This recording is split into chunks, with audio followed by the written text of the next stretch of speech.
This is Tim from Your Six Studios. Today in this video I'm going to show you how to make your Android phone screen never turn off. So the easiest way to do this is simply by unlocking the developer options, and then there's a setting for this. So let's go on down to settings and then scroll all the way down to the bottom and go to where it says like about phone right here.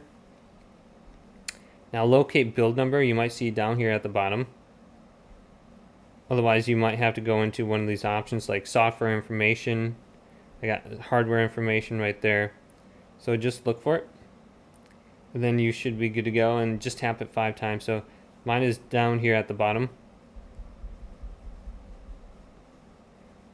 Okay, so developer mode is already unlocked. Now I have to locate it. So it could be somewhere else on my phone. I don't think I saw it under about phone at all. So if you don't see it or you can't find it, might be under system. Go to developer options right here, and then we can scroll on down. And there should be an option that allows you to keep your phone on under here. If you have it plugged in, here it is, screen awake. Screen will never sleep while charging.